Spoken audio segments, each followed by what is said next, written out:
Hi dear friends, मैं विपुल अपने YouTube channel target विपुल में आप लोग का हार्दिक स्वागत करता हूं।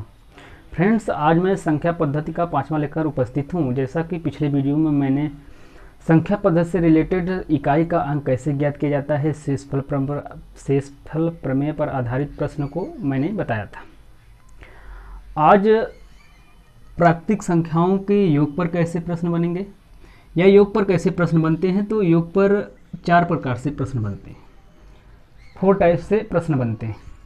पहला है प्राकृतिक संख्याओं के योग पर कैसे प्रश्न बनते हैं, मैं उसकी चर्चा करूंगा, उसको बताऊंगा।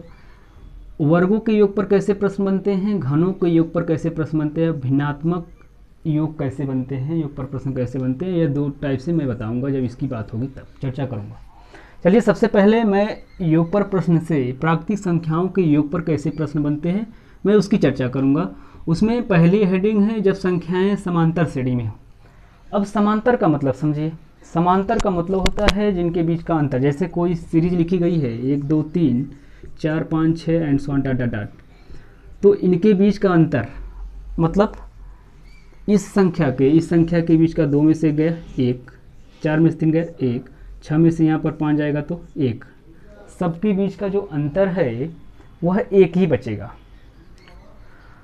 तो इस प्रश्न के लिए मैं एक सूत्र छोटा सा लिखूंगा, उसे याद करना पड़ेगा। कोई इसका ना तो ट्रिक है ना तो कोई इसका शॉर्टकट है, इसका एक ही उपाय है, केवल उस सूत्र को याद करना।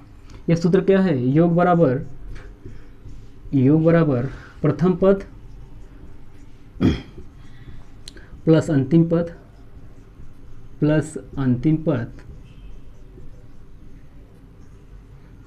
होल अपॉन 2 और गुणे लास्ट में कुल पद से गुणा करते हैं। अब कुल पद कैसे निकालते हैं मैं अभी बताऊंगा तुरंत। यह योग का सूत्र है, ठीक।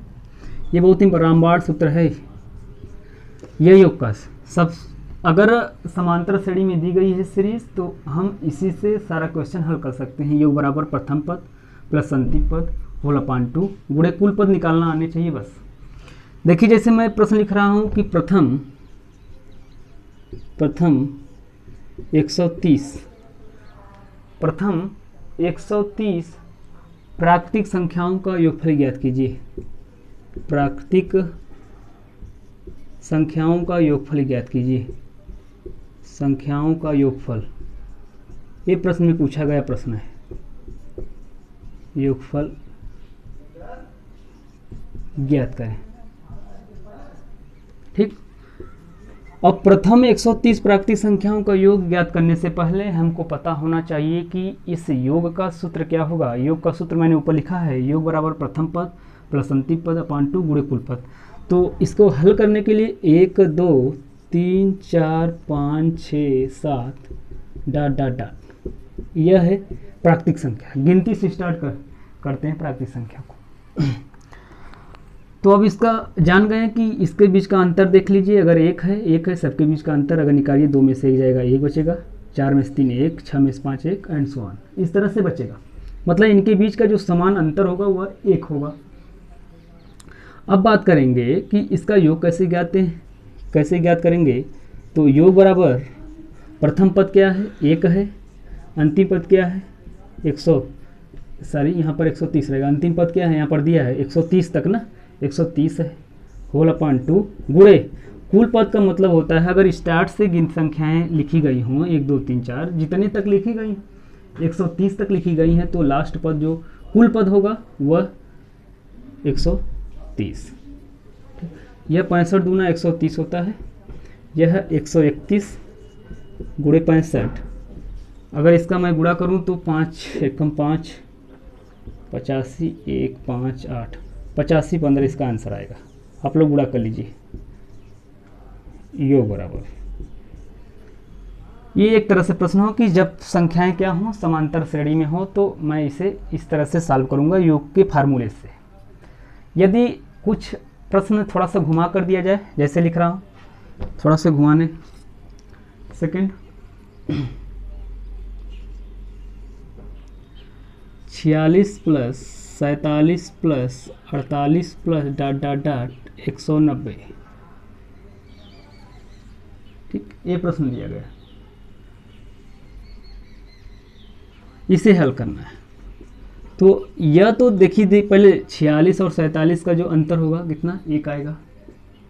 47 48 का भी एक आएगा, 48 49 का भी एक आएगा, इसी तरह एंड सो ऑन। तो हम जान गए कि यह जो है एक एपी में मतलब समांतर श्रेणी में दी गई है, ये सीरीज समांतर श्रेणी में दी गई है। अब इसे सॉल्व करने के लिए योग का सूत्र लगाएंगे, योग बराबर प्रथम पद प्लस अंतिम पद होल अपान 2 गुणे अंतिम पद। लेकिन हमको अंतिम पद पता नहीं है, क्योंकि ये जो सीरीज है एक से स्टार्ट नहीं है, ये 46 से है। सबसे पहले हम कुल पद ज्ञात करेंगे।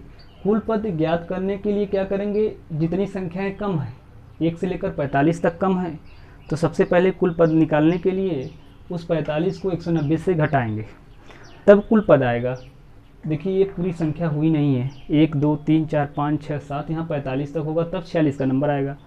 तो 190 में से मैं 45 घटा दूंगा तो इतने का कुल पद आ जाएगा। कितने का, 46 से कुल पद आएगा। चलिए तो कुल पद पहले निकाल लीजिए, लास्ट में गुणा कर देंगे। कुल पद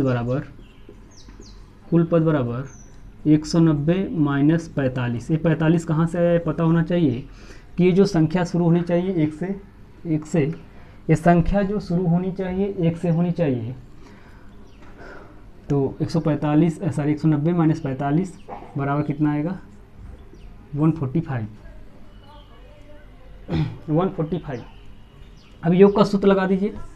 योग का सूत्र लगाएंगे, योग बराबर प्रथम पद क्या है 46 प्लस अंतिम पद कितना है 190 होल अपान 2 गुणे कितना होगा 145। गुणा करिए, 46 और 190 जोड़ेंगे 6 9 4 13 1 1 2 2 36/2 गुणे 145। काटेंगे 2 1 कम 2 2 8 118 गुणे 145। जब 118 और 145 का जब गुणा करेंगे तो 17,110 आप लोग गुणा कर लीजिए प्लीज। ठीक, 110 ये आएगा। इसे ध्यान से अच्छे से माइंड में सेटअप कर लीजिए कि यदि समांतर श्रेणी दी गई है तो यही फार्मूला लगेगा। कुछ और टाइप्स के प्रश्न आएंगे तो उसकी चर्चा भी मैं करूंगा कि कुछ इसमें समांतर श्रेणी में कुछ और टाइप्स के प्रश्न आते हैं। चलिए उसको भी चर्चा कर लेते हैं जल्दी से। फ्रेंड्स आप लोग से रिक्वेस्ट है कि मेरी वीडियो को ज़्यादा से ज़्यादा शेयर करें ताकि सभी भाइयों को इसका लाभ मिले। और जो भी फ्रेंड्स चैनल पर नए हैं प्लीज़ जो सब्सक्राइब कर लीजिए। अगला प्रश्न है, मैं बोलता हूँ आप लोग लिखिए साथ में कि 35 के प्रथम 40 गुर्जों का योगफल बताइए। तीसरा प्रश्न है 35 के प्रथम 40 गुर्जों का योगफल योगफल बताइए।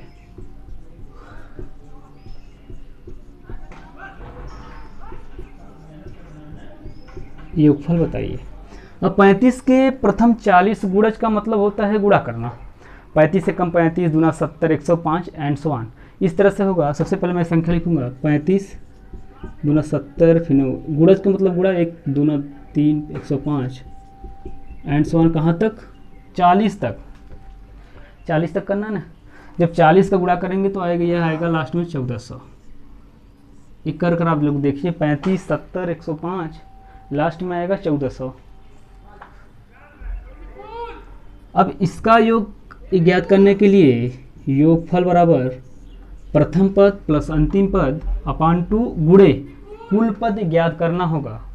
कुल पद ज्ञात करने के लिए देखिए प्रथम पद क्या है 35 है, प्रथम पद 35 प्लस अंतिम पद क्या है 1400 होल अपान क्या है 2 है गुणे कुल पद यहाँ पर दिया है 40। यहाँ पर देखिए संख्या में दिया गया है कुल पदों की संख्या कितनी है 40 है, मतलब इसका नंबर करेंगे तो 40 तक ही दिया है कि बस उसको 40 तक ही करना है, तो गुणा 40 कर देंगे। काटेंगे 2 विषयन 2 20 यहाँ पर आएगा। 1400 का करेंगे तो 1435 आएगा, गुणे 20 से गुणा कर देंगे। जब इसका संपूर्ण गुणा करेंगे 28700 आएगा। आप लोग को मल्टीप्लाई बहुत तेज़ करने आता है, हमें उम्मीद है। आप करिएगा 28,700। बस इसका तरीका कैसे हम बताते हैं कि योगफल कैसे ज्ञात किया जाता है, प्लीज़ आप लोग अच्छे से प्रैक्टिस कर लीजिए। अब यहाँ पर बचा है कि वर्गों के योग पर, घनों के योग पर और भिन्नात्मक योग पर कैसे प्रश्न बनते हैं। अगली वीडियो में लेकर आऊँगा कि वर्गों के योग पर, घनों के योग पर और भिन्नात्मक योग पर कैसे प्रश्न बनते हैं और कैसे अभी तक सभी परीक्षाओं में बने हैं। प्लीज़ आप लोग से रिक्वेस्ट है कि आप लोग वीडियो को ज़्यादा से ज़्यादा शेयर करें। कल मैं फिर आऊँगा इसी जोश के साथ। बहुत बहुत धन्यवाद।